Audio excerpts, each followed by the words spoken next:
Dense forest.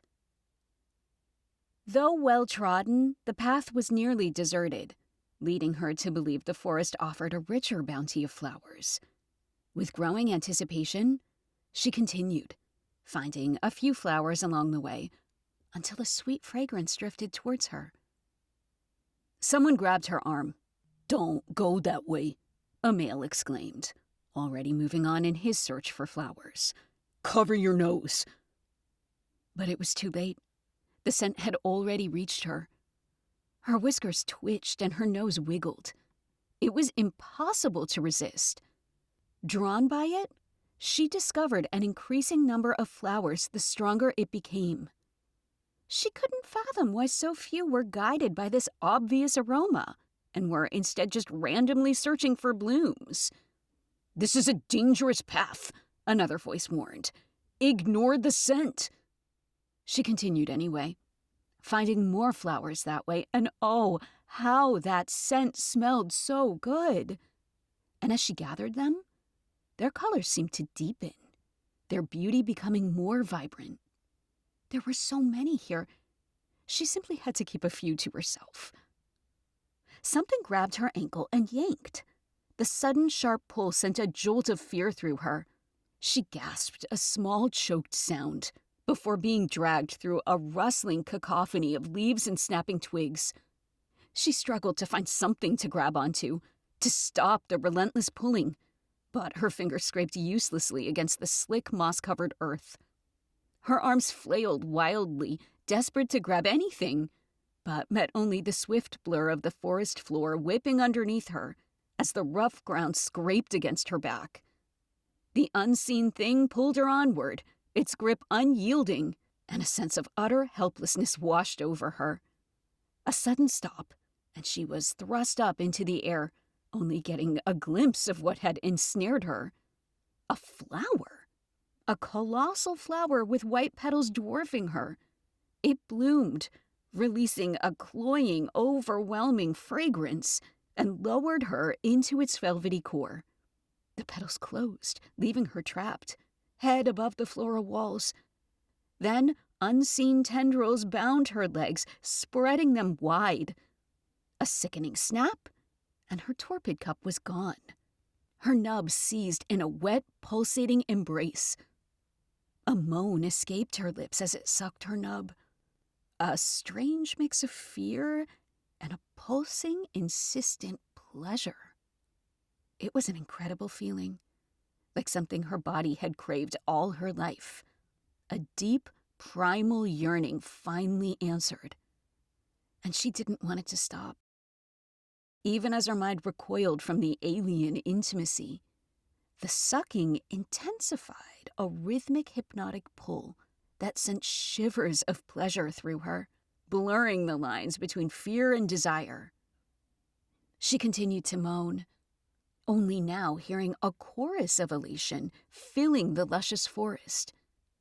She was not alone, as she could see the bobbing heads of others trapped in beautiful multicolors of petals, their elation singing to the skies.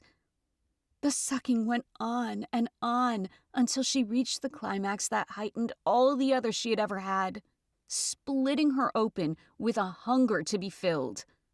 And she was filled with something hard and insistent, pumping deep into her and filling her throat with more groans. It continued with a calculated rhythmic precision, lasting longer than any male she ever knew or watched. It made sure it extracted a release of eggs, keeping her in endless, libidinous excitement and pleasure. Eggs burst from follicles lining her womb's walls, converging at its center, and the flower didn't cease until it had extracted every last egg. An unprecedented ecstasy. A powerful scream escaped Deana as she climaxed, the sensation accompanied by a warm, thick fluid that shot deep within her, filling her completely. Then, she was hoisted into the air and seized by more eager vines, which dragged her down into another waiting embrace of the petals. Without lingering, it went inside her with rapid thrusts, depositing fluid before passing her to another flower. and then to another, each one discharging in turn. Her abdomen was stretched and full before she was softly laid on the mossy earth, her eyes drooping. Something soft and furry with large pretty eyes ran up to her on forelegs and began licking her ankle. She was too sluggish to shove it away. It was soon joined by several more cute animals who also came and licked her. They licked all of the honey deposited on her body, cleaning her in every crevice. She was asleep before they finished. When she woke, she felt the strong stretch of her abdomen and the need to push. No, too soon. It was too soon. Yet there it was, the familiar need to push, forcing out a flow of eggs with an ecstasy of groans. To her surprise, the eggs immediately cracked open, and tiny things that looked like rosebuds on 6 legs scuttled out into the forest. She realized that the number of escaping buds far exceeded the eggs she herself had released. Turning her head, Deana saw a multitude of other women also in the process of laying eggs. Nearby, several flowers bowed low, releasing their own contributions from the males they milked to fertilize them. The ground flowed with a flurry of tiny mobile buds, scurrying deeper into the forest. From the trees emerged the small licking creatures, now snatching up the fleeing buds in their jaws. A nearby female huffed, glancing at her.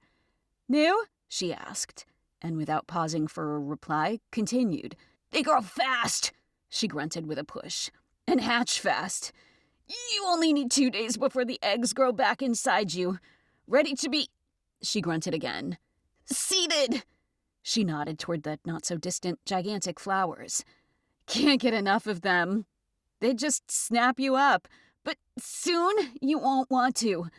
They're so beautiful and feel so good." She sighed, her task complete, and collapsed onto her back. Before Deana could process the woman's words, she saw a male crawling towards another female. His erect penis extended from his nub. He reached her, and she encircled him in her arms as he began to thrust. Abruptly, flowers descended, pulling them apart and drawing them upwards before plunging them into their petals. Their cries of delight echoed as their heads bobbed within the blooms. As Deana tried to process the bizarre scene, a slow, constricting pressure coiled around her neck. Simultaneously, something thick and intrusive was forced into her mouth. Warm, sweet nectar flooded her throat, and she choked when the pressure released. She turned to see a massive flower, previously unnoticed, retracting slowly behind her. "They feed us this way," the female murmured, her voice fading with sleep. "We go to a stream to drink and bathe." A final soft assurance drifted from her. "You'll be happy here." And she was right. Deana remained captivated by the sheer beauty of the flowers and the profound pleasure they had awakened in her. In the days that followed, Deana spent her time bathing in the warm stream, feeling a sense of belonging with the other females. She observed the playful interactions of males and females who mated with a shared goal: to intentionally get caught by the flowers as a punishment. Her existence now revolved around delectable nectar and the periodic breeding that offered her unprecedented pleasure. This was her life now. Deana smiled and understood. Her path would not include motherhood, a private dwelling, or a spouse. Yet in the liberating expanse of the forest, embraced by her chosen family, her happiness bloomed.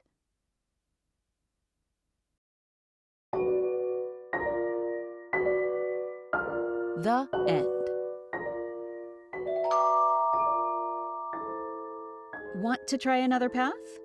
Or, this is my preferred ending.